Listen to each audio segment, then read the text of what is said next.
Ngayon po malinaw yung panawagan ng taong bayan. Una, dapat singilin at panagutin yung mga nagnakaw sa kaban ng bayan na iinip na po tayo. Inip is real. At hindi ito basta pagkainip. Inip ito na may kasamang galit.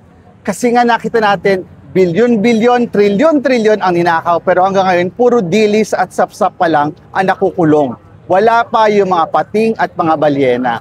So panawagan natin sa Marcos administration, step up naman. Tutuhanin niyo yung pangako niyo. Hindi puro mga press release at mga press statement. Kinakailangan may makulong na big fish. Pangalawa, sa lalong madaling panahon, inaasahan natin na dapat panindigan din ng gobyerno na kanilang i-certify as urgent ang ating anti-political dynasty bill. Alam naman natin itong korupsyon, mahigpit ang pagkatali sa usapin ng mga dynasty sa Pilipinas. Kung hindi ito gagawin ng administrasyon, lahat ng ginagawa nila, pang press release at pang papogi lamang. So without that, we will not take this administration's effort seriously. At sa dulo, paalala lang sa BBM administration, kung hindi kayo mag-step up, patuloy na sisingilin kayo ng taong bayan at mas magiging matindi ang paniningil sa inyo.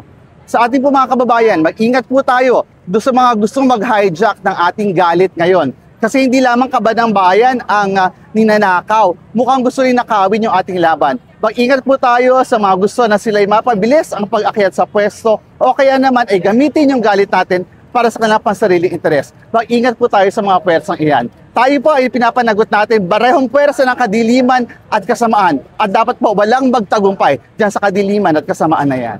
Kung ano expectations natin for today? We are expecting a much bigger crowd than September 21 kasi nakita natin na ngayon ay maraming mga diocese ang nag-mobilize. Pero at the same time, we are expecting that this will be a nationwide protest kasi may nangyayari din na ganitong pagkilos sa iba't ibang bahagi ng bansa. So today, we are sending a stronger signal.